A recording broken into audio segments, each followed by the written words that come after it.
Okay, so we're still waiting on a few people, but we'll get started because it's starting to get late. So this panel, we're looking at current digital and AI regulation. So I guess the motivation of this panel is to show how far-reaching digitalization is in different sectors and how the way it's regulated also really affects the impact of those digital technologies. So here we're looking at 3 different issues, one of social media, one of land regulation, and then also in health or e-health kind of fields. So yeah, so I hope from this we can take away like the far-reaching implications of sort of digitalization and also the regulation of those. So first we'll have guidance. So guidance is going to present on digital entrapment of users on social media platforms, which I think we've all kind of felt a little bit, this level of entrapment. So guidance, welcome, and yeah, the floor is yours.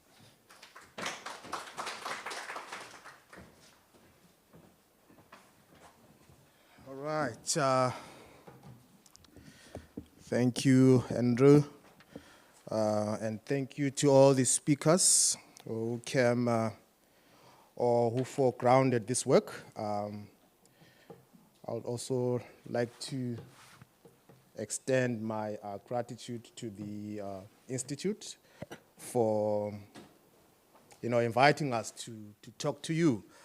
Yeah, so my topic title is how entrenched are we in digital entrapment? And then I'm going to critique the terms of use of most popular social media platforms.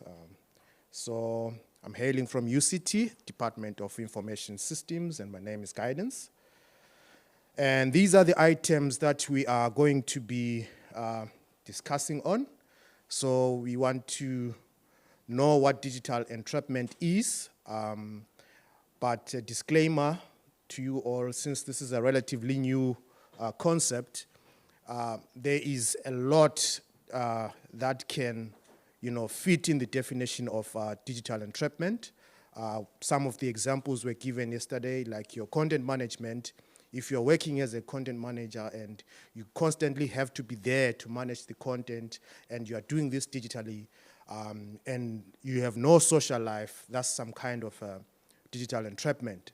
As well as we've seen people doing this, what we call trading, forex trading, and they do it digitally. So some of them stay up all night and they never get to rest because they're chasing a profit of some sort.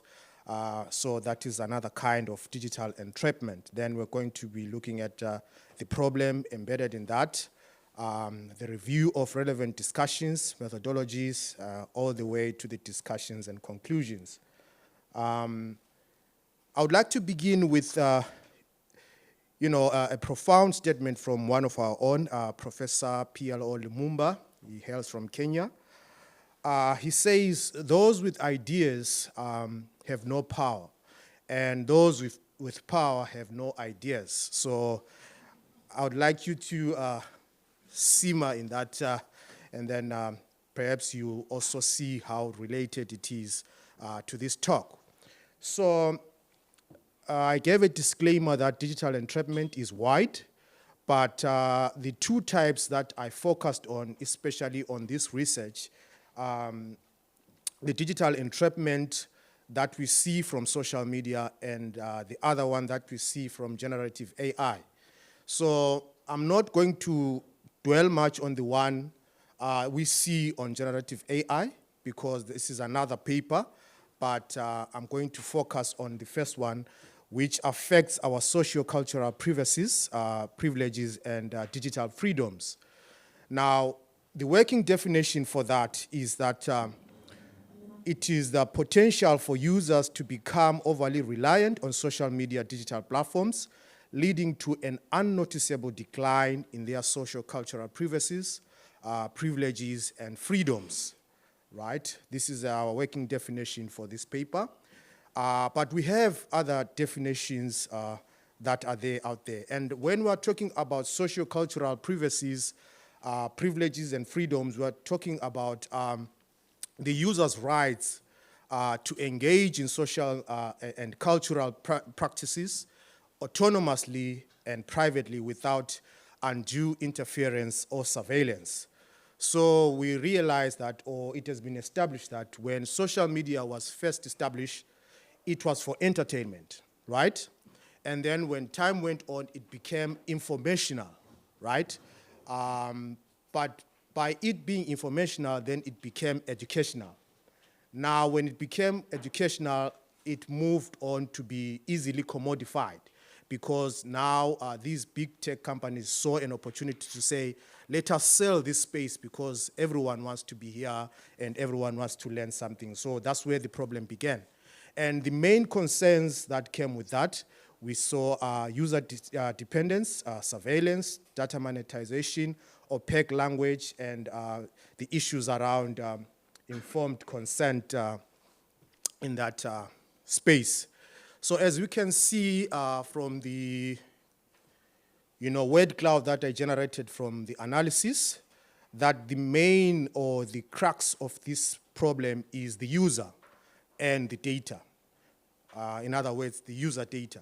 And then, of course, following that is advertising and content management, as well as use and terms, which is the terms of use that we are talking about. And there are a whole lot of things that are there that are inexhaustible in terms of how we can unpack them, but we'll try to do our level best. Now, this problem is multifaceted. Entrapment, as I have said earlier on, ranges from a lot of digital platforms, even into other spheres of horizon, like your virtual reality, where someone stays indoors for days and days, living in their own community, in their virtual world, and they never go out. Someone yesterday mentioned someone would stay for 5 days inside, managing some digital work or some sort, and they'll only go out maybe 2 days. That's some kind of problem that comes with digital entrapment. So we see the effects being legally permissible exploitation, infringement of our privacies, privileges, and digital freedoms, mental challenges. We're talking about your addiction, anxiety, depression, hate speech, and then no informed consent. We see that there are a lot of accounts now which are seemingly owned by kids, but they are managed by adults. So in all this, there is a bit of a challenge in terms of consent. And then we also realize that there are elderly people or people who are not tech savvy, who ask other people to open these accounts for them. So that's another form of entrapment that we can talk about. And then the last one, which is the right to be forgotten. So this is linked to when you did something on social media, they say the internet doesn't forget. But I think individuals have rights to be forgotten.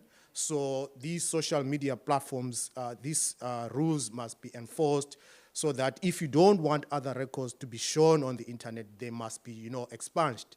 We even have the expungement laws I think in all the countries now, where, a criminal offense that even really happened can be expunged out of the records, and it can, it can act as if it never happened at all. So my question is, how has social media, digital platforms, digital platform terms of use influenced digital entrapment for users or of users? Then we want to critically analyze how terms of use of digital platforms influence digital entrapment of users. And then further to that, to examine the unfavorable conditions for users utilizing these social media digital platforms, right? And then the contribution to this is that we want to liberate the user, right? From these socio-cultural infringements of their rights in terms of privacies, privileges, and freedoms. And then we also want to co-create going forward. So we want policy to be built ground up and then also design as well. And then maybe the one that is most dear to me is user awareness. Time and again, we are publishing these papers, but we know that they don't get to mainstream populations, which are the populations that are most affected.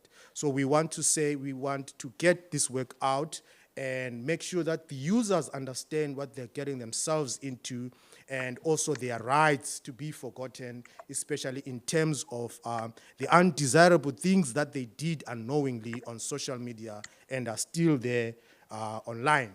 So when you looked at relevant literature, we realized that especially in terms of the three social media platforms that I analyzed in this case, Facebook, Instagram, and YouTube, we realized that they all have shared unfavorable practices that affect the users, right? And these patterns are all embedded in the terms of use that we all sign before we use those social media platforms. So it's not a choice that you can choose not to sign the terms of use, no. You have to sign, you must sign the terms of use before you start using these social media platforms. So the common things there are one-sidedness of these contracts, dispute resolution through arbitration where these big tech companies cannot be fought in the court of law because they've got money and they are well equipped in terms of that. And then unilateral amendments. One of the most shocking cases is that when you are using social media, they can amend the terms of use and you are not notified of that. But your continued use is treated as consent to what they've amended. So there are a lot of things that could have come through after you signed the first terms of use that you don't know about, but that you have agreed to abide by. Then enforcement without transparency. And then, of course, these discussions went on to, to enforce, or rather to influence a theoretical framing, which I felt would fall best under the critical social theory, because the critical social theory discusses these four elements, which are power and discourse, agency and structure, emancipation and resistance, and then, of course, the analytical framing, where we see that social media can be easily analyzed from a lens of critical social theory. We can discuss that further when we have the open floor. So because of that, the backdrop to that led to our research methodology philosophical stance being the lens of critical social theory, well adapted from the critical theory. And then we adopted a deductive approach based on this critical social theory lens. And then our methodological choice was qualitative because we were analyzing text, of these terms and of use. And then it was coupled with document analysis, which are the three terms of use contracts of YouTube, Facebook, and Instagram. So it's a case study approach. We did not look at the actual data from the users themselves, but we're looking at these documents. And because they are publicly accessible, we did not have much of ethical restrictions to that. And then there are like 6 main themes that we got from this analysis of the terms of use of YouTube, Facebook, and Instagram. And the first one was that terms of use are used as control mechanisms. We see that the contracts are binding, surveillance is just getting out of hand, and then there is opaque language, like the language that is used in those contracts is so opaque, and people don't understand the language, and in most cases, no one has read through that because now it's a link. It's no longer the full contract. It's a link that you can go to if you want. But if you don't want to, just agree and you go to the main. And then the biggest one, which is data monetization and advertising. We see that user data is currency for these big tech companies, and then there is broad licensing for ads. So everything in social media nowadays is about advertising. Even if you watch movies, if you see even vehicles just, driving around, everything is about a sticker somewhere, an advert here and there. So then these guys monetize that. And of course, there is content licensing and ownership. So there's a wrangling around who owns the data. Do we own the data as users, or these companies own the data because they say, we've given you the contract and say, if you give us your data, then we're going to be partly owning that data. So these are the other challenges there. And then there is also content moderation and account termination. So my other question around this is whether if you terminate your account, or does your data get expunged, right? So much that even the tech companies themselves don't have access to that data anymore. Or there is somewhere where they keep it, right? So much that at some point, they can access it, in the future. And we've had the cases in America where America was asking for certain information about individuals, and Facebook would say, no, we are not going to do that. We are not allowed to give you that data. But in other cases, they'll even do it. So there's a sort of manipulation around this kind of, policy. And then, of course, jurisdiction and legal recourse, where these companies would like to fight you based on the rules of where they were established. So if they're in America, then it means that they hold, a better leverage to win the case in most cases, right? And then maybe also the unilateral changes that I talked about, of course, the changes happen, but you don't know about them. But seemingly, when you continue to use these platforms, it means that you have agreed to the changes. And then, so the limitations of the study is that, of course, we only focused on the qualitative data, and then the scope limitation, which is a focus on, the social part of it, which is your privacies, privileges and freedoms. We never focused on the cognitive part, which is generated by the effects of generative AI. And then the focus also was on social media only. Now, future work can now look at the cognitive effects and user interviews, the actual data from the people who are affected, like our kahunas there, and then maybe we can extend this data set by using statistical analysis. So what are the conclusions to this? Ladies and gentlemen, we are at war. So this is all I could say in a few minutes, because the conclusion is just overwhelming, because there are a lot of things that are happening that we can discuss, but hopefully they will be raised in part of the question and answer. Thank you very much.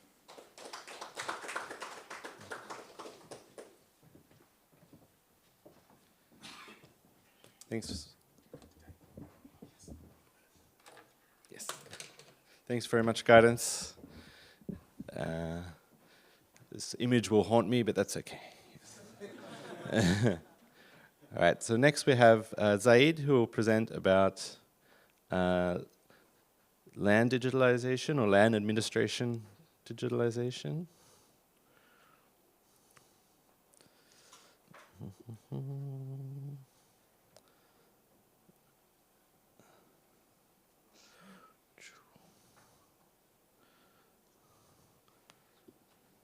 we get it?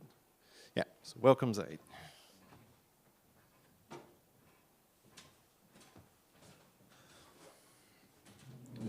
Once again, good morning, everybody. This morning we are taking everybody down to land, and it is on top of which everything else lives. The issue of land and having to deal with land is a generational issue. It has been with man for a very long time, I mean since the beginning of time, and constantly the question as to how do we relate to land has always been the main problem for societies. And relating to land, you see from the ancient civilizations like Egypt, they were already thinking, how do we get ourselves tied to parcels of land, especially along the Nile, when the Nile will outflow, boundaries are blurred, how do we get to trace them back? Then down to the Greek people, similar things happened, and then between these civilizations also there was learning happening. From one place, what was done is copied and then improved upon. So over time, you see that how humans relate to land crystallizes, become more definitive, although it is still evolving. And sometime around the 19th century, things became much more highlighted, especially if you look at what happened in France under Napoleon, the Napoleonic cadastre, 1807. This was basically for governance purposes, especially for taxation, to get tax out of people. But to get the tax, that would mean that you already would have to know where the person is and on which land and what they are doing on the land. And essentially, this is just about the land register and the cadastre. Then other ones like the Robert Torrens from Southern Australia, that also look at the Torrens system where, based on the deficiencies of the English land law system that was with them, they developed other ones that were more efficient, targeting indivisibility. That is the fact that your name is entered into the land register, you wouldn't be able, or someone else wouldn't be able to divest you of your title unless upon certain grounds. And on those grounds, the state gives you insurance, immunity. Means that if you suffer out of registration, the state compensates you. Within England, also in the same, from the mid-19th century, land registries across England and Wales also became much more prominent. And now that is when the spread also happened, because it was around this time a lot of European countries were coming to Africa for trade and eventually colonization. So once they are with you and it's a colonial regime, they are the government, the administration, what happens is that the ownership of land has to be controlled in some administrative sense. And what they know at the time is their own land tenure and how things work with them. So that led to the transposition of the Western systems of land registration to most parts of Africa. Now, within that transposition, you see there's a big mismatch. Because here we are talking about, okay, we'll look at that later in the slides, but we surely know that the Western systems of property rights are completely different from the African customary tenure system. So there was a mismatch, and the mismatch has to deal with the tenure. But when we say land tenure, I guess a lot of you here are not into land. You are thinking, what is land tenure at all? We are looking at how resources related to land are allocated, decisions about who can get access to what, how can they transfer it, how can they use it, so we simply look at the rights, restrictions, and responsibilities that are attached to land.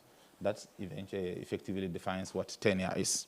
So such things vary across Western parts of the world, that is the global north, or let me say the minority, and that of the global majority, if we talk about Africa and the customary tenure system. So on the one hand, you have more of private property rights, which is easy to link from person to person, one-to-one kind of mapping, okay?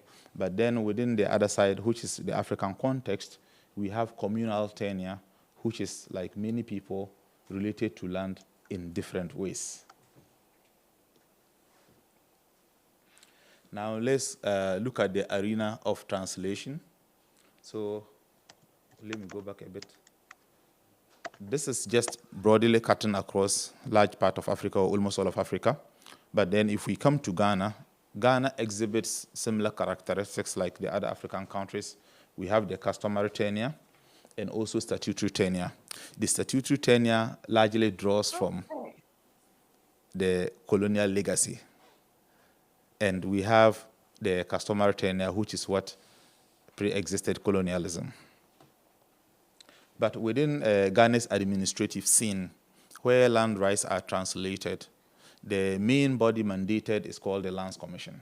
This Lands Commission has different divisions that are in charge of doing different things when somebody wants to register land. And what you would see is that initially these divisions that are currently part of it, they were independent organizations. So people had to move around. But sometime in 2003, the World Bank came in to support the Land Administration Project. And the Land Administration Project sought to enhance efficiency. So it brought together these divisions, these independent organizations, now as divisions of a mother company called the Lands Commission, agency called the Lands Commission. So now you have one that is in charge of managing public land that has been acquired by government since the colonial regime up to the post-colonial regimes.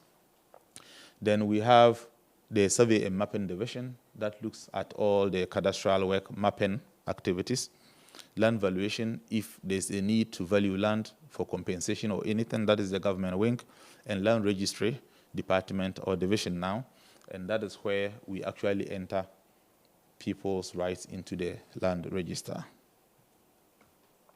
Now, if we look at registration and its history, how it came all the way from the West to Africa, you see something clearly, and that is marginalization. For the fact that African land tenure has many, many tenure types. For example, you have some people at a group of a level of management which are chiefs. I don't know in South Africa here if you have chiefs. Chiefs, okay, so they are kind of sitting on top of the community, right? So they also hold land in trust and on behalf of the people. So what happens is that below them are the people themselves. And these people also have a certain degree of right to land. And after these people, there are also other group of people who are strangers and settlers who come to the area. And normally they have lesser rights compared to the people who are indigents. And then beyond that, we have other rights that are quite temporary, like use rights. You take land for a period of time, just a limited period of time, like licenses and then shared tenancies. But with the introduction of land registration in most parts of Africa, the focus was on economic growth theories, right? What type of tenure do we put in here that will link up to the wider economy? And that was the leasehold interest.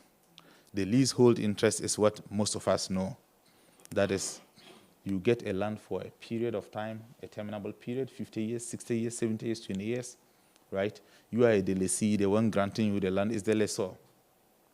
And you can see that this aligns very well with private property rights in the West. Of course, to some extent, you would have had communal group ownership, but that might be just at the family level. When we talk about communal tenure within the African context, it is very complex. Within your family, within a clan, and even within a community, you have rights across all. You farm on a land, somebody also picks fruits from the land, somebody also grazes on the same land when you are not farming it. So it's a kind of interwoven interest that is not straightforward to record. So I guess the introduction of the leasehold was not only for the economic interest, but it could also be for administrative ease, yeah, so that they could easily see through and then rule the colonial territory. So even after the colonial era, now the question was, developing countries, mostly in Africa, with this kind of mismatch were struggling, and then any aid that were to come from the World Bank, a lot of times, problems we trace down to the fact that, okay, land tenure itself is not fixed. Let's fix land right.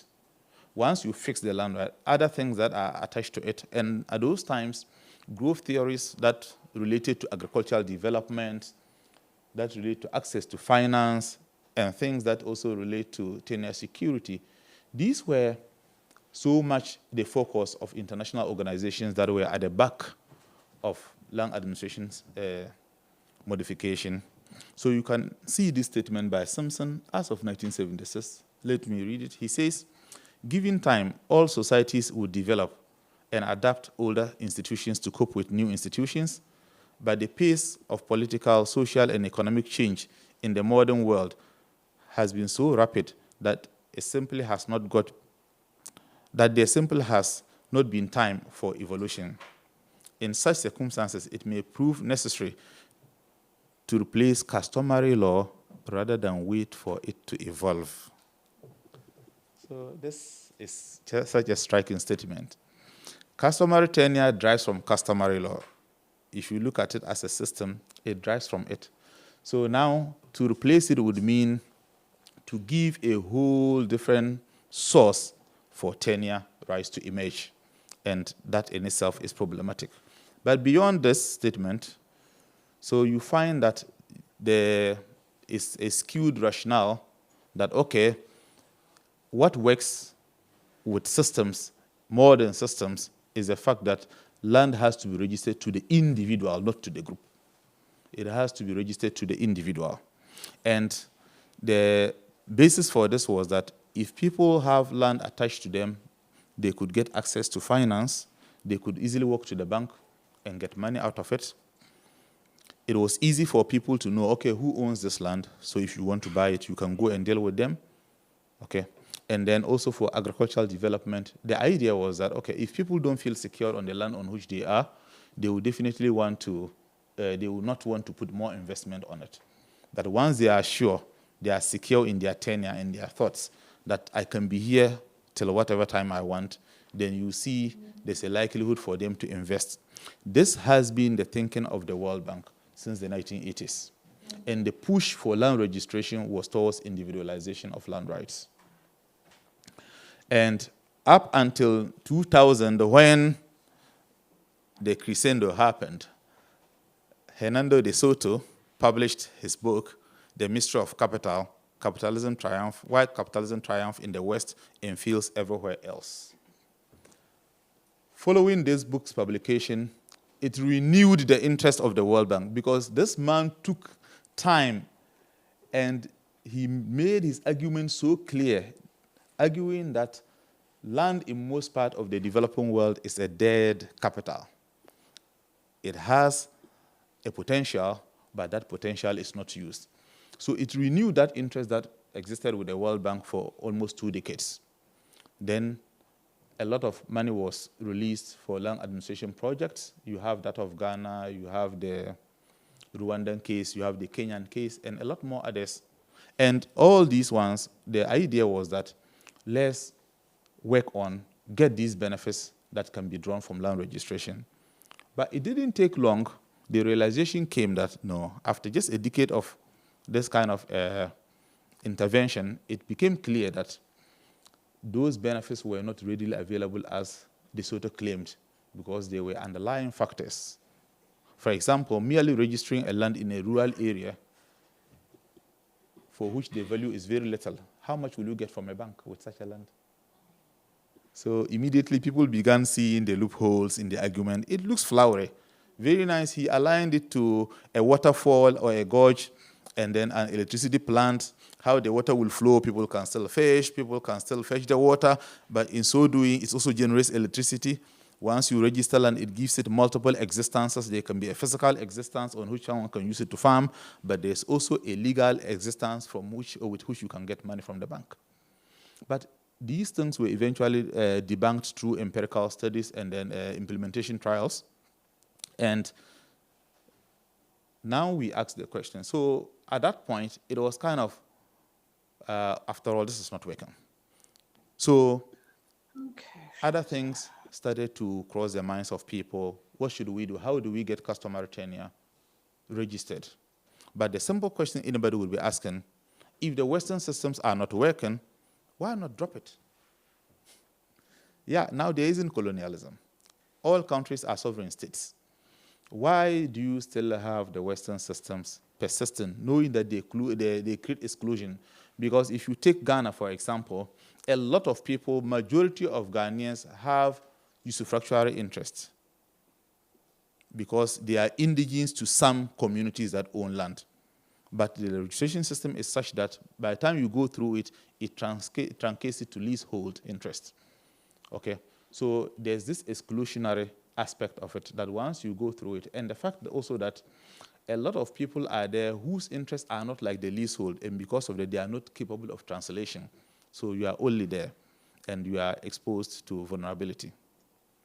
Now, if we look at why the colonial legacies are still existing in terms of land registration, one of the reasons is the economic structure that is also inherited aside land administration goes along with the leasehold interest. For example, banking. If you are talking about dealing with banks with land as a capital to be used as collateral, what do? We are looking at market development, land market exchanges. All these are growth theories based. And then because of that, it is difficult for countries to easily work out because these systems have also matured. If you work out of it, how then do you get the most out of your banking sector? How else will people be able to get benefit from banks through collateral? So you also have on the other side, the people who are custodians of land rights, like the chiefs. They are also drawing benefit from this. The fact that if you are a native and you have a usufructuary interest, you could be on the land almost perpetually for your whole lifetime. It can go on to your children, your children's children, your grandchildren. But now when you registered as a leasehold, after your 99 years or your 50 years, it has to go back to the same chief for him to renew. And renewal is not for free. So here we have the colonial legacy being perpetuated because of existing economic structures, and on the other hand, because of evolving socio-cultural structures. Okay. Now, given the challenges Ghana faced with land registration, the question was, why are many people not registering land? And it boils down to decentralization on the one hand, the fact that the officers that are in charge of registration are only in the regions. There's one in every region. Now 16 regions. Now with only 16 handling a population of more than 30 million, and land cannot be carried to the office. You have to go visit the land. So what does that mean? Now the way out was that, okay, following the World Bank support in the land administration project, why don't we develop a digital system such that people could remotely access it and then get land administration services without physically having to come to the office? So the idea was to improve efficiency and accessibility. But in doing this, there was a hindsight, and that is the fact that the things that are necessary to propel such a digital infrastructure were critically lacking. For example, electricity supply is erratic, okay? And the fact that internet availability is concentrated in urban areas. You travel a little bit away sometimes, then the network isn't stable. Now the issue is, how do these people even get access? Let alone coming to issues of cost of mobile devices and illiteracy. Of course, these are all pending issues that need to be ironed out.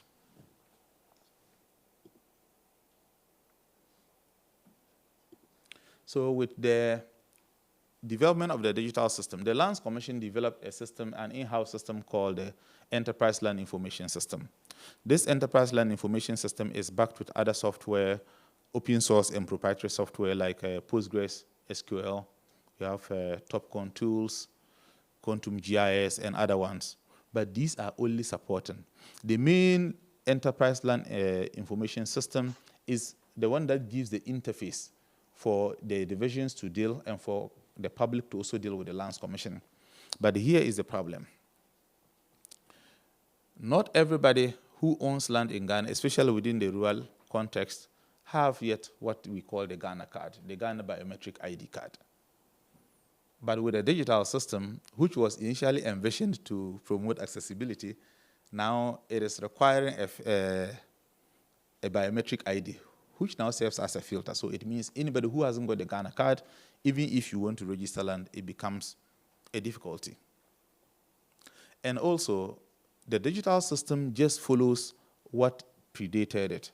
That is the manual system that was only producing Western types of land tenure, which is the leasehold typically. And till date, because it is mimicked in the electronic system, it still creates that exclusion for people who have land rights other than leasehold. Two things. If your land right is higher than the leasehold and you go through the system, you get a leasehold, meaning it is truncated. Originally, you were a usufruct, and by the laws of Ghana, your right is almost perpetual. But once you register it and get a leasehold, it's capped in time, and someone can tell you that your right has expired after the lease period runs out. And now we come to the use of open source software here.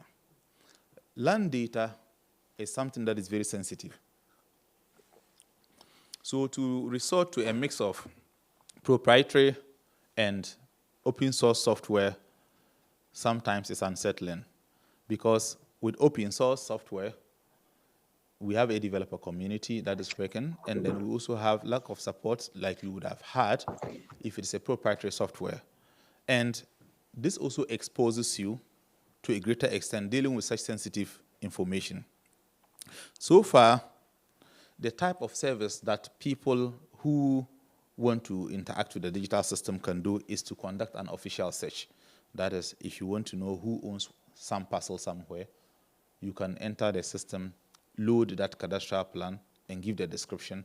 Then the system can tell you who owns it. But land administration and land registration is far more than this. What if I want to register?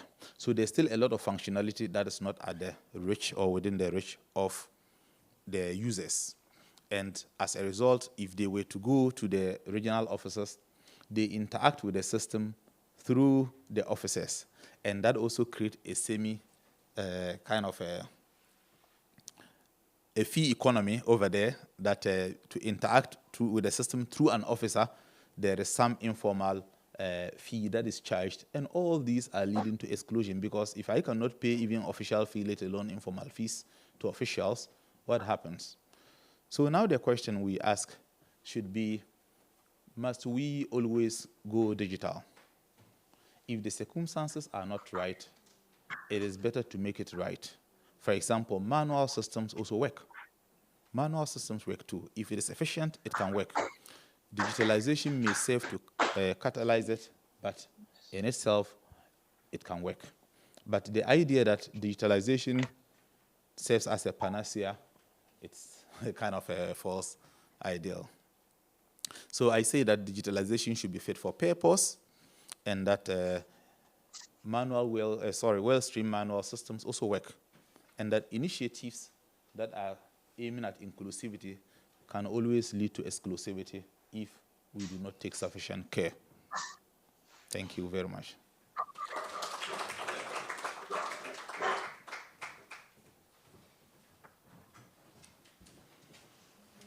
Thanks very much, Zaid. It's a good reminder. We don't have to go digital all the time if we really don't want to. So now I'd like to welcome Johannes. Just bring up your presentation. Yep.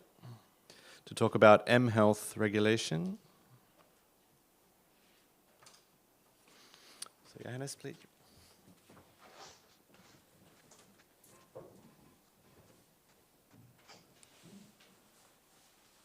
Hello, everyone. So I'm going to present on a paper that is drawing from a project that I'm part of. and this is a project that is being funded by the Wellcome Trust, and it's sort of an interdisciplinary project. I'm working with colleagues who are based in the School of Law, and from the beginning of the project, I was having challenges to just interact with legal scholars and also incorporate legal scholarship in my work. But yeah, I'm glad that after almost 2 years of working together, I have come to this paper. This is one of the papers that I have written. And in this one, titled The Pacing Problem in South Africa's mHealth Regulation, Advancing Adaptive mHealth Regulation from the Intended Use Rule to a Functionality-Driven Framework, I try to explore the regulatory challenges that are posed by the rapidly evolving landscape of mHealth applications in South Africa. And my focus is on the growing misalignment between technological innovation and regulatory oversight, because there is a gap between the pace at which technological innovation or technological change is happening and also the regulations that are supposed to be regulating these technologies. So these regulatory gaps are not merely abstract, but they actually raise concrete risks for patient safety for those that are actually using the mHealth applications. And you find out that they also undermine the reliability and the effectiveness of these mHealth applications. And my main argument in this paper is that one of the central shortcomings of South Africa's current regulatory framework lies in its reliance in the intended use rule, which is a principle where software-based tools or digital health tools should actually be classified and regulated based on whether the developer or the manufacturer of these applications have classified them as meant for medical-related purposes. So if a medical application is actually classified as non-medical, if the developer doesn't state in the terms of use as a tool that should be used for medical purposes, the regulatory framework that is based on the intended use actually excludes that tool from regulation. So, what are mHealth applications? These are software-based tools that are powered by artificial intelligence and advanced algorithms to enable remote patient monitoring for the interactions between a patient and a medical practitioner, and also for self-monitoring. We have many people who have their smartphones, their smart watches, and they've actually downloaded applications that they use to self-track, maybe to monitor your heart rate, your BP, and so forth. So, yeah, these are the applications that I'm actually talking about. And these tools are increasingly becoming central to how individuals interact and engage with healthcare. And how does this work? So there are many ways that app users can interact with the application that are in our mobile devices, in which these applications can collect data about the users. This can be through inputting information through interactive questionnaires. So some applications would have questionnaires that the user should actually input data. Some applications allow, some users allow applications to access data through connected devices like heart rate monitors or fitness trackers. And also, more commonly, applications rely on mobile devices, inbuilt tools like cameras, motion sensors, or microphones to gather physiological data about the user. And what makes the ecosystem more complex is actually the back-end processing of the data that has been collected by these applications. So the data that is collected is actually fed into machine learning or medical algorithms, and these algorithms then generate customized diagnostic insights and treatment recommendations based on a user's digital profile. And in some cases, the apps can go further into offering predictive analytics or triggering automated responses. And these possibilities actually raise both exciting possibilities in terms of how a user is actually able to manage their own health. So it's like having a doctor in your own pocket instead of these constant routine visits to the hospital. You have an application in your phone, in your pocket, that is actually giving you medical advice. So these are the conveniences and exciting possibilities that these applications bring. But for me, they also raise very critical questions about efficacy of these applications, the accuracy of the data and also recommendations that they give to their users, and the reliability of these applications as well, which then calls for more robust oversight. And many of us, we just use these applications without questioning. I have so many applications on my phone that I use for self-tracking, but I rarely question whether the heart rate that I'm using is accurate. Very few women also question whether the applications that they use, maybe for ovulation tracking, how accurate and reliable are they? We just use them. So, and it's all because, like we have heard from yesterday, the hype around these new technologies. So, in much of public health literature and government policy documents, these applications are actually overhyped, because of is actually highly innovative tools that are capable of transforming healthcare delivery. And the dominant narrative praises their ability to extend care in underserved areas. They are also celebrated for streamlining services and making them more efficient while promoting patient autonomy through self-monitoring of diseases.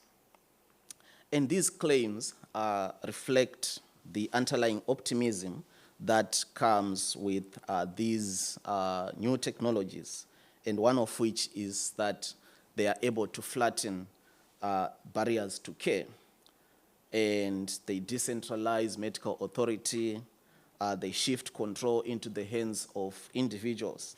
But as I reflect in this paper, this techno-optimism also sometimes overshadows the critical regulatory concerns that must be addressed.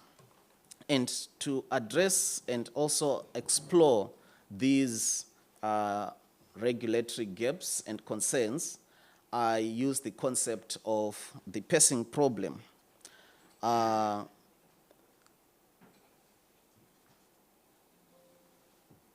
So I point that these technologies evolve at an extraordinary speed compared to the regulatory frameworks that must govern them or that must regulate their use. So as these technologies evolve, they also come with new advanced technical capabilities, and regulators often struggle to actually match or adapt existing laws to these new technical realities.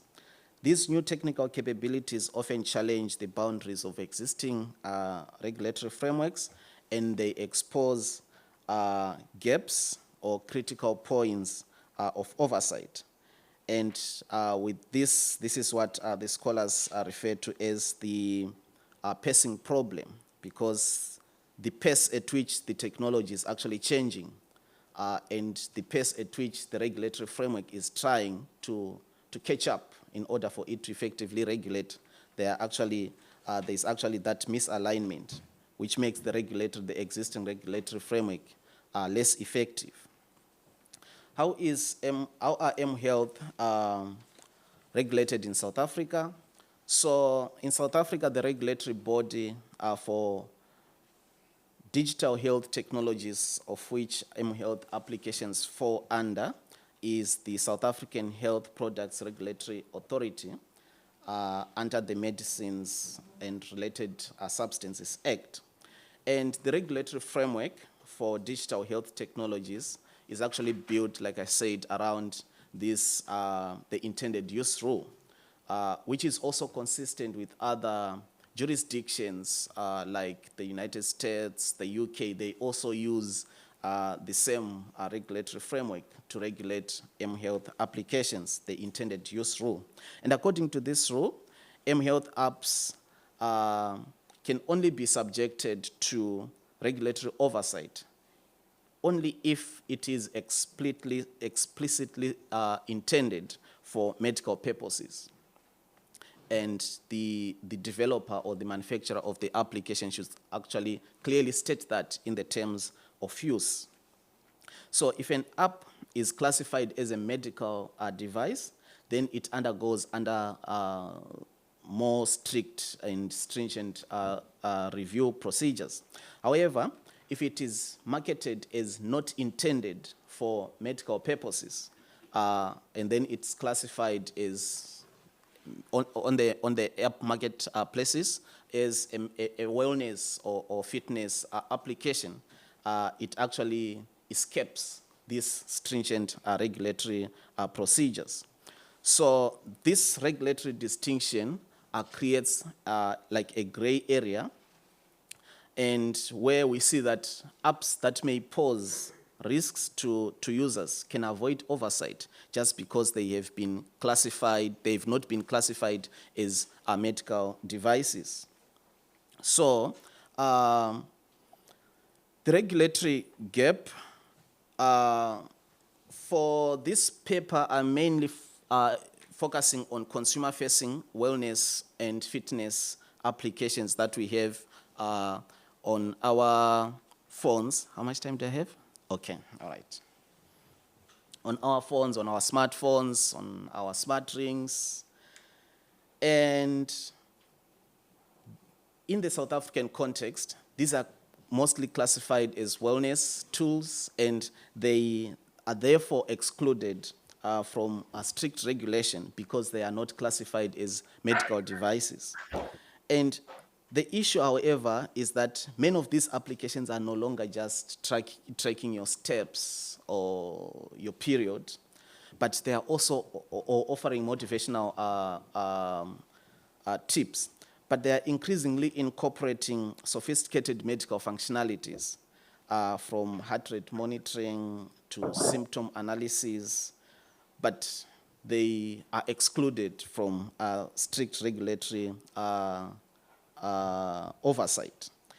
And the central argument that I make is that the current framework is not well equipped to handle these blurred boundaries, and what we need is a more flexible and responsive regulatory model that recognizes how wellness apps are evolving and the risks that come with these changes, and then regulate them accordingly.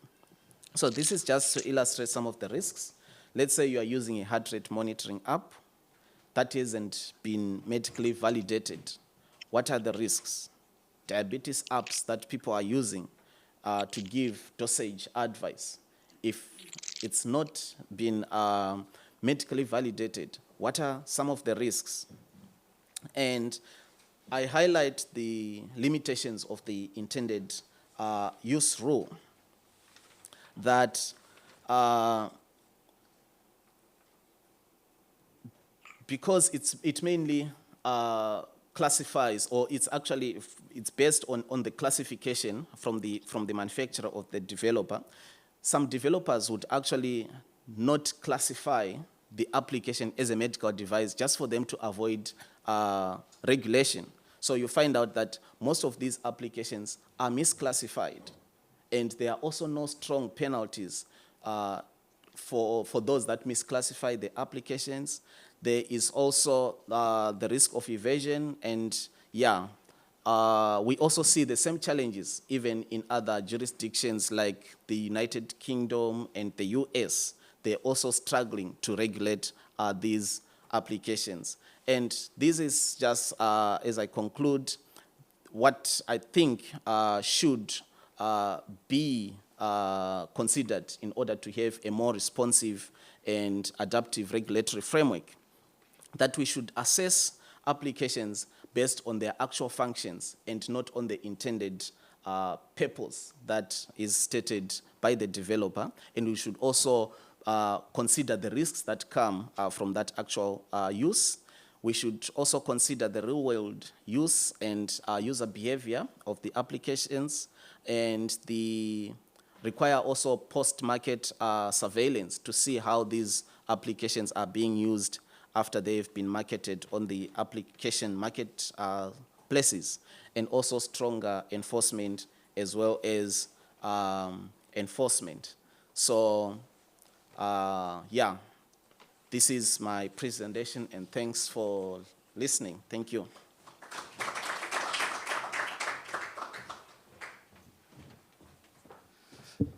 Thanks very much, Johannes. I enjoyed the common themes, even though they cover three very different sectors. You have these common themes of the techno-optimism at the start, and like all these conveniences that are offered, and then looking later, okay, actually how effective is it? And also this, I think there's the degree of sneakiness always, like, you know, in all three is always this, you know, how can we get around whatever regulation, so this battle between regulators and the companies involved. All right, so now we have about 10 to 15 minutes for questions. So who would like to go first? I think Simon had his hand up first. Thank you very much for all three. My question is with regard to Ghana. Before asking the question, I'd simply like to say that I have a little knowledge about farming in the northeast of Ghana. You have commercial farmers who are settled, and they're commercial, and at the same time, with transhumance, you have migrant stock farmers, cattle owners, that on a seasonal basis have to move so as to obtain grazing. And it is a continuing and sometimes very great conflict between the commercial settled farmers and the mobile stock owners, stock farmers, with regard to access to grazing and access to land. Now, I give that example, which I'd like you to comment on, because it would seem to me that sometimes, rather than thinking of either having customary law on the one hand, with group ownership and with the chief, which we have here in South Africa, on the one hand, on the other hand, using the individual-focused legal system that was introduced during colonization, we've got to look for something different, because it seems to me neither the one nor the other addresses the issues of the new kind of rural economy that is developing because of the markets, because of market for meat and because of market for grown crops. So my question really is, if you'd like to comment on the example, which, I mean, I'm sure you know much more about it than I do, but secondly, whether we should really think of either the system which has been introduced by the colonizer or the original traditional system of customary law. Should we not, as the economy changed, look for something, I don't know if in between is the right word, but I mean something else? That's my question. Okay, thank you. Thank you. Yeah, hi. Thank you very much for all three papers. It might be a question actually for all three, but maybe starting with guidance. I was always annoyed with this European e-privacy directive from the European Union that tried to regulate cookie consent policy, because it didn't set the default in rejecting all unnecessary cookies, right? So the company, the Integra websites give you a very transparent choice, whereas the usual default is that you make it as complicated as possible. So in a sense, it would be easy, probably not easy, but you could nudge people and by setting the default. But then probably there was a politics behind this non-nudging. So I wonder what one can do, and this might be also true for the health setup. For the health, in particular, I'm also interested in the question whether these apps already sell their data to insurance companies and stuff like that, because I once reviewed a book which talked about the use of these fitness trackers for private insurance companies to kind of select whom they want to offer what kind of insurance policy. And this is kind of course, so in a sense, it is highly commercialized, and it really determines whether you even have access to this kind of stuff. So I was curious whether similar things happen also in South Africa.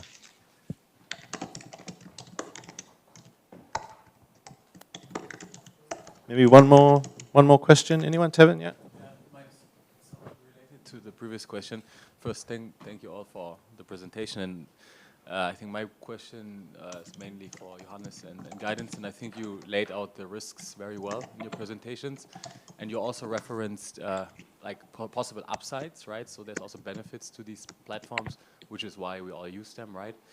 And so my question would be like maybe a bit more up level than the previous question.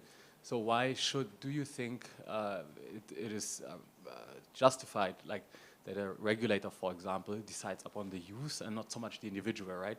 So because in the end, like we're sovereign individuals and we make our choices ourselves. So why, for example, having like like too much regulation on certain apps to prevent individuals from making that choice, right? And that brings me to another point. So maybe one counter argument often to that regulation is that it stops innovation, right? For example, entrepreneurs will tell you, okay, it makes it difficult to come up with new innovations, new apps, right? If you have like this risk-based approach to regulation, for example, like in the EU. And so my counter would be, doesn't that stop innovation from occurring in the first place? Thanks, Tevin. Okay. So. Well, Simon, thank you very much for the question. Actually, it has been an issue between cattle owners and that of commercial agriculturalists across the northern savanna belt. But the issue has always been that we will look at it as one of competition, because we have competitive land uses. Okay, and now if we look at it from the point of view of the agriculturalists, mostly these are giant companies that acquire land and register it on land that historically was customary land. And when that happens, you see that these pastoralists also have the history of using those places as their corridors, and it is difficult for them to coexist. But the issue here is one has a customary right and then the other one has a statutory right. As soon as a land is registered for someone in the land register, then it becomes their personal property, and they have the right to exclude others from its use. So it means at the point of translation, when a land right becomes documented, it excludes all others that hitherto were within the communal boundary. And that is something that we have to grapple with. So as soon as that happens, always is seen as an encroachment of private property. There are police cases, there are fights and other things emerging out of that. Yeah, but some of them have devised ways of handling it. They have found their way into the local government. I mean the private companies, to liaise with local government to pass bylaws to regulate the use of the grazing areas, at what point in time cattle can come and graze, and what are the consequences if you allow your animals to encroach on other people's property. And then on the issue of where we should erase the colonial systems and follow what we had before, or if we should adopt a mix, I would say for most or many African countries now, it's not only the land system that we inherited, but it's also the economic system. And these two go hand in hand. So to think about dealing with one in a different way without the other, it will not work. So what I would suggest here is that we should rather get a more dynamic way of recording that settles for both these detailed customary rights and at the same time still go with the mainstream leasehold that we've had all these years, that is interlinked to banking, insurance, business, and market models. So I think that is how we should look at it. GLT and Global Land Tool Network under UN Habitat has tried. They developed things, tools like the social tenure domain model. And all these were just trying to see how the details of customer tenure could be recorded without maybe changing their form or reducing their functionality.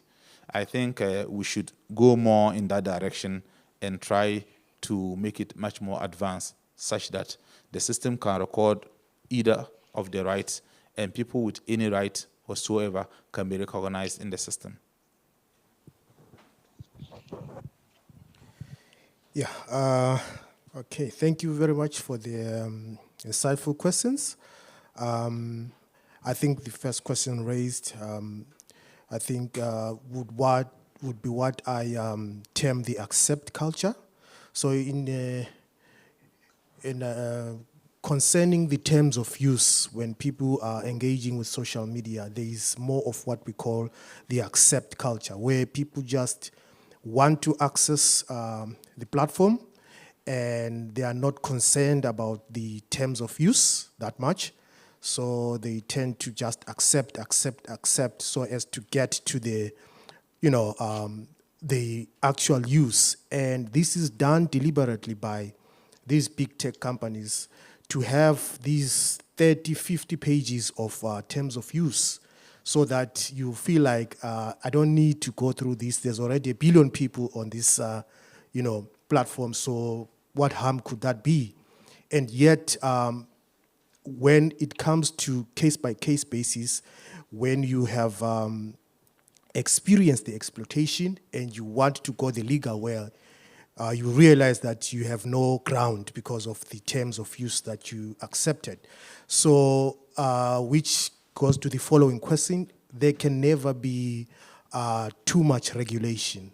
I think we need to fight as much as they're fighting, because what they are doing is too much policy and putting, the difficult language, jargon, so that we won't be able to understand what we are actually getting ourselves into, and yet we are getting ourselves into exploitative practices. So we need also to regulate, and part of that would include us asking questions like, why do you want to know where the data is coming from as a big tech? If data is just data, why do you want to have my email so that you understand that this particular form of data or form of pattern is coming from a certain individual? Because you want to advertise to me, you want to target me, you want to do things customized to what my digital footprint is. So, which is why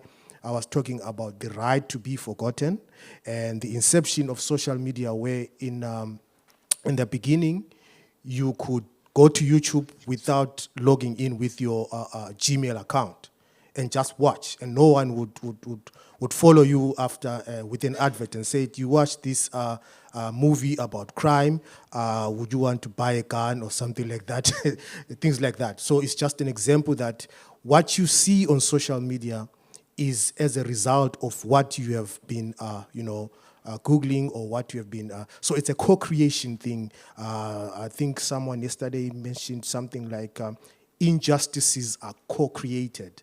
So at some point, some of the injustices that we face is because of what we indulge into, and also giving out our identities, and then we are targeted because of that. So there can never be enough regulation until we get this right. Yeah. Okay, thank you for the questions. And to just quickly add to what Guidance has said in terms of mHealth apps. So you find that in most of these applications, especially those that are meant for fitness and wellness, there is a disclaimer in the terms of reference, in the terms of use, that this should not be used in place of, in place of doctors or something, or as medical devices. But the users, because they don't really go through those terms of use, they use them, and when they have it in their pocket, it's like I said, having a doctor in your own pocket, yet the terms of use are saying this shouldn't be used in place of medical doctors. And the first question that was addressed to me concerns the use of these applications by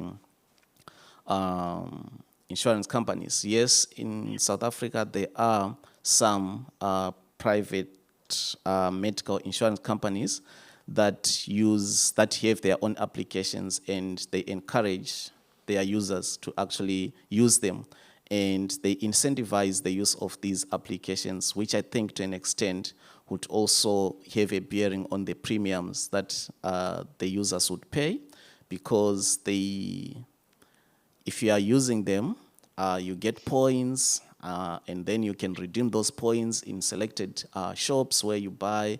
You can use the points to buy groceries. You can use the points to buy different other things. So yes, they are actually using them, and they are kind of marketizing the data that these people are sharing. And also in terms of regulation, I agree with Guidance that regulation shouldn't be seen as an impediment or a barrier to innovation, because with these applications, what's happening is it's initially developed with maybe purely non-medical functionalities, but as he emphasized in his presentation, that there are changes that come afterwards, and the users are not informed. And in no time, you see that, oh, actually, you can track your heart rate, you get these recommendations. But then, because the terms of use have not actually covered the current uses that these applications now have, if anything happens, you are on your own. And these risks, like I said, they are actually concrete. It's not just abstract to say that if someone is using a heart rate app, there aren't risks that are associated with that. Yeah, thank you. Okay, so maybe one last quick round of questions. Yes, Raymond, and online, Iris and Chris, if you have questions, feel free to put up your hands. Thank you very much, presenters. Just to drive a little bit more some of the points that Guidance and Machinya has raised with respect to the need for more tighter, more regulation in relation to the terms of use for these digital platforms and digital outlets in terms of our consumption from a user perspective. I don't really think that it's their intention to make their terms of use complex. I don't think they are trying to make it voluminous so that we are tired of reading them. I've never seen any legal document that is just a single page. Even the contract you sign maybe in your place of work, it's always very long. The constitution of our countries, even for the general population as citizens, very complex, very long. So I don't think they will try to protect themselves, of course, make sure that every kind of clauses, every kind of consideration is put in there to protect themselves. It's a negotiation document. They are not literally forcing us to sign. And because there is a very strong power asymmetry based on what they consider valuable, or even what the realistic value of their products are, as far as I'm concerned, they are highly innovative products and services that we as users, sometimes we just can't do without it. Otherwise, we will say, oh, these are too much. I can't even understand it. I can't even read it, so I don't need it. But because we really, most times, need, not just require, their products are quite highly innovative, quite highly useful. We just say, hey, I'm not interested in this. Just give me the product. And because of that power asymmetry, we just sign up to most of these products. But for me, in that respect, is it more regulation? I don't think so. They will always find a way to try to keep themselves on the faster train beyond however regulation can get to them.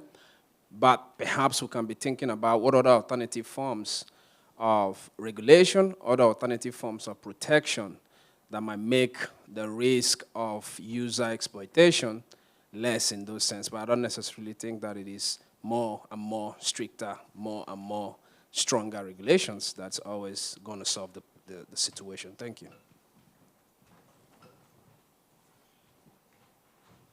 Thank you, Raymond. Anyone else? Yes, Gift.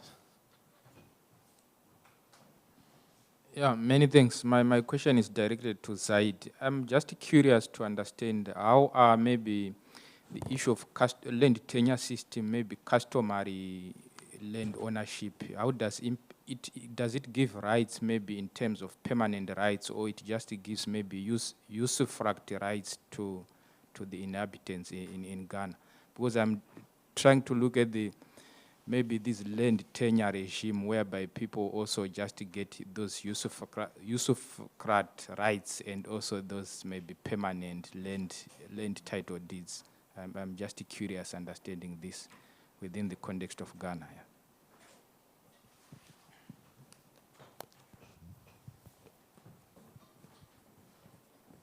Last chance. Okay, Norbert. Yeah, one question to Ghana and the land. Land is a very important topic in Africa, of course, and I always had this feeling that I think in Mozambique, you don't own the land on the coast, you only own the palm trees. So which is, I think, a good approach. Anyway, there is one way to get out of that problem, which is sometimes cooperative law. So you have this where you can transform the communal law to a kind of modern form of having a kind of cooperative, being the owner of a land, and then you can use it as a whole village and etc. Is that probably a solution for this? And then, of course, you need registration, etc. as well. The question of the trackers and I know that Discovery, I think, in South Africa is pushing this very much, but that is more for those people who have a proper health insurance. What is going with the rest of the people? I mean, some of them are using it, but definitely not with the insurance itself. No.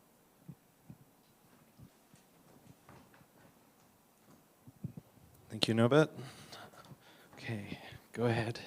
Okay, I don't really have a definite answer on the terms of reference or terms of use question, but yes, I agree with you of the power dynamics, and I think what, like Guidance has said, is that the user, after signing or after consenting to the terms of use, that contract becomes binding, and there is no alternative, or there is no room for the user to then, after maybe using the application or the platform to then say, oh, actually, I've discovered that this is not working for me. They don't have the right to withdraw, which is really enforceable.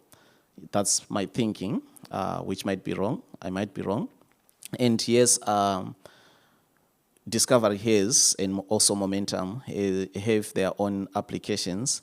And the other ones that we have, the general ones that you could easily download on the app market stores, they're not really linked to any insurance companies.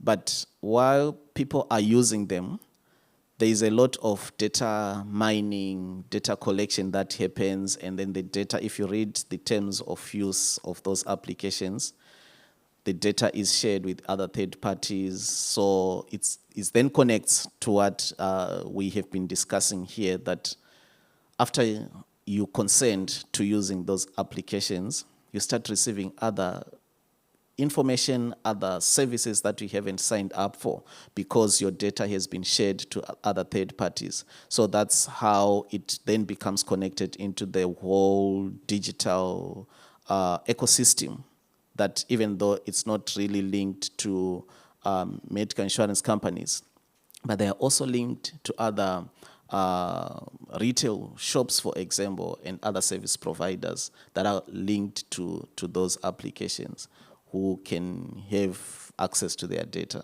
Yeah, that's what. I don't have the statistics in my head, but yeah, the digital footprint is quite high in South Africa because a lot of people now own smart devices. And yeah, I think it's about 50% of the whole population of people who own, yes, smart devices. Thank you. Yeah, thank you for that. Yeah, and also perhaps to just add on, while I'm not necessarily advocating for more regulation, perhaps what we're asking for is for those big tech companies to meet us halfway. If you know, when we're talking about cookies,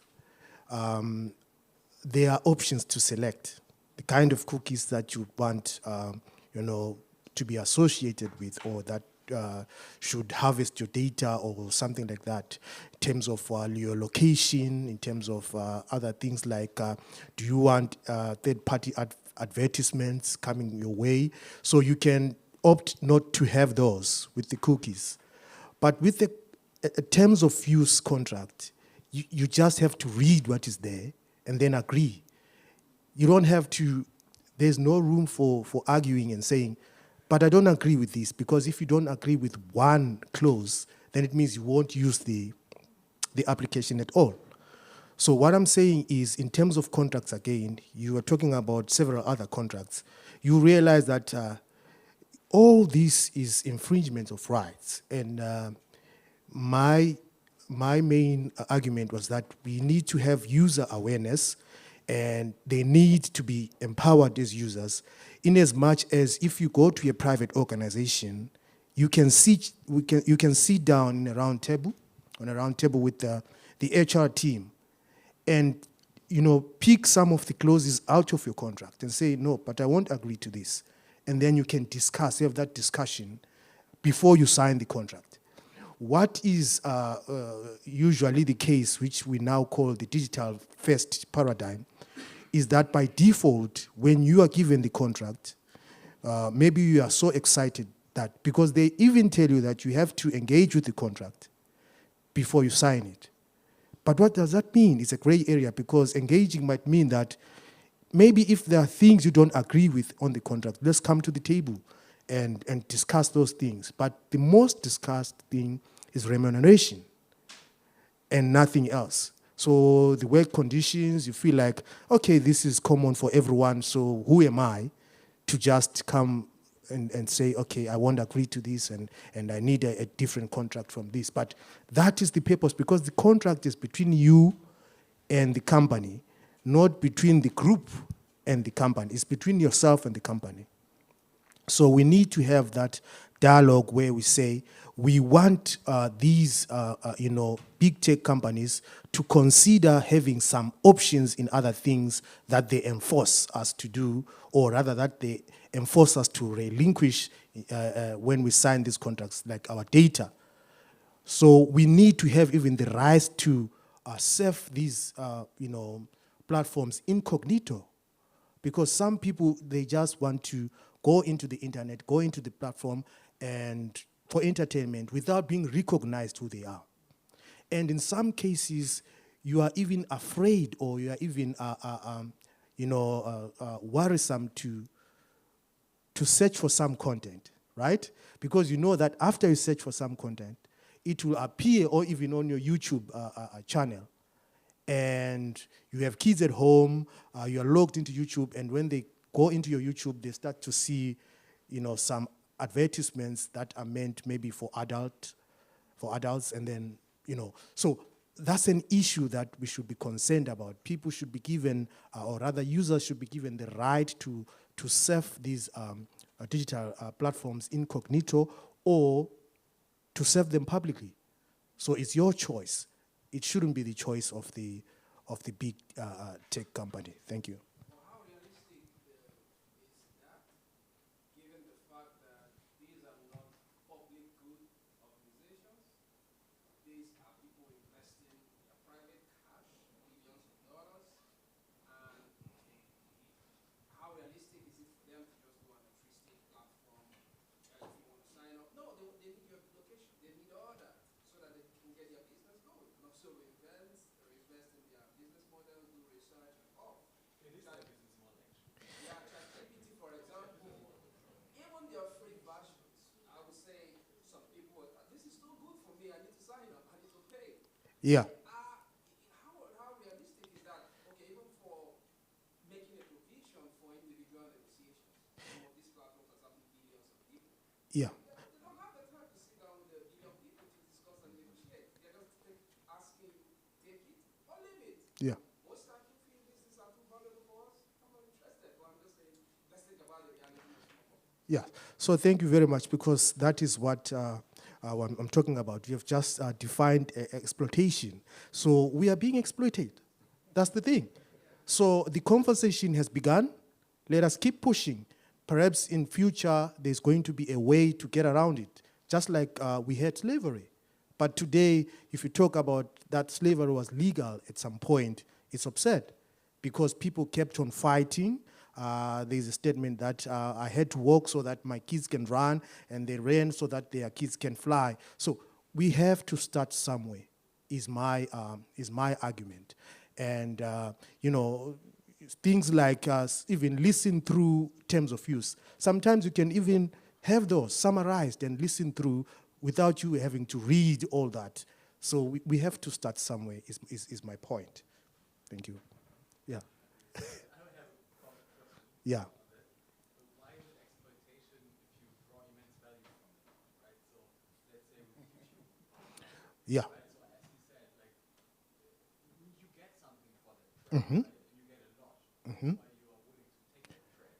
That's why you're willing to forgo it there. And I agree with many of the issues that you identified, but still you get a lot of value from it. I do also agree that some of these big companies, because they have such a strong network effect, don't really have another choice. Yeah. But for other cases, maybe for some health-related services, where you don't have such a strong network effect, if you're not happy with the contract that's put on your table, you can just say, okay, I don't want to take it, I go to someone else, right? And so my position is always, okay, let's not take away from individuals like the freedom to make that choice. I agree, it's like discussions we had, in some instances can become exploitation, and you need to have some rules and regulations to protect individuals, but I think we shouldn't take away all of that, from individuals that still need individuals of their choice and let them decide if they draw value from the service or not. True. Just one point, maybe then we'll take it out. Yeah, so there's one paper that, I centered on, especially on this digital entrapment. It's called the Open Prison of Big Data, right? It's the Open Prison of Big Data Revolution. So it's an open prison. Like you are saying, there is immense value, but it's the Faustian bargain. It's the devil's bargain.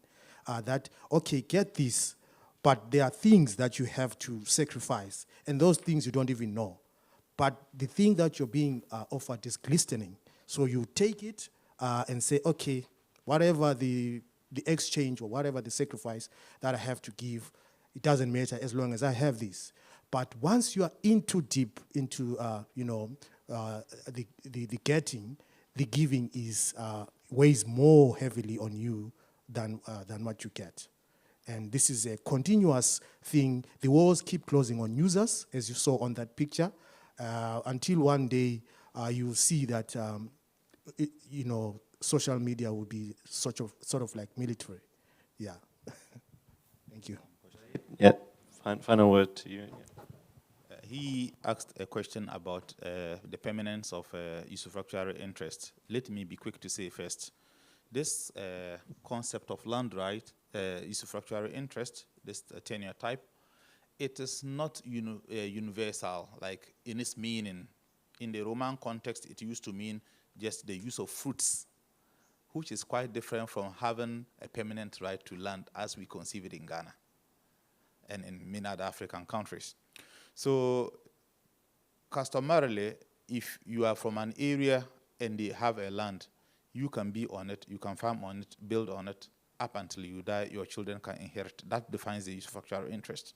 But the point that reduces its longevity is the point of translation when it is registered. And I tried in 2018, I did a study trying to find out why that interest isn't registered in Ghana. So I used two regions, the Ashanti region, where the customary authority is really very strong, the Ashanti Hine, the king, and then a more decentralized land governance structure in the Upper East, where Simon talked about.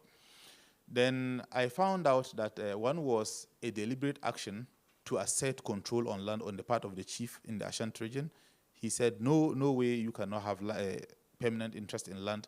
It will mean if you have it and all the subjects of the Ashanti Hine would have such, it means he will have nothing. So for you to have it, he doesn't have it. So he makes sure that whatever he is to register for you is a leasehold. But at the other side, it turned out to be a capacity lack. The Lands Commission told me, for us, if they bring it, we will try to register it as it is. But they don't bring it. Our system requires that you, the one giving land and the one taking land, you should have had your contract. And then the Lands Commission only registers what you bring to them. So the commission claimed if they bring it, we'll register, but they don't bring it. So I went to the people who are in charge of that. They told me, yeah, it's a capacity issue. They have taken a template from a lawyer, and the template is a leasehold template. So that's what they have, and they only use it. So that results. So you can see this is just a little issue that could be addressed. Then I looked into the Lands Commission operational manuals. I saw the terminologies that they use all alluded to leasehold registration. Of course, generic representations like grant as in giving of land, grantor as the giver, grantee as the receiver, they are all spelled in the manual as lessee, lessor, lease. So I asked, if you claim to be registering other types of tenure, why is your manual only skewed to leasehold in terms of its linguistic display? So, but these were just the dynamics. And currently, we have a new law passed in 2020, the Land Act, which consolidated all the land laws. And that has now provided a room for the registration of the usufructuary interest. The issue has to now deal with the administrative level to have it reflect in reality. Thank you. Thank you very much, Zaid. And thanks to all the panelists for the incredibly in-depth knowledge and a healthy debate we're having as well, which is nice. And thanks for your tolerance of the man panel. You call it a manel. That's what we call it at the GIGA. But yeah, we'll have a 15-minute break now, and then we come back for the final panel on harmonization of digital regulation. I was told by the STIAS staff that apparently there's some event in the courtyard here, so apparently we cannot go into the courtyard during this break. So stay on this side, but you can go outside on the other side. All right. I think you can use the restroom, but not... Yeah, that side, they said we shouldn't go out that side. But I'm sure you can still use the... Toilet, yes, yes. Too much regulation.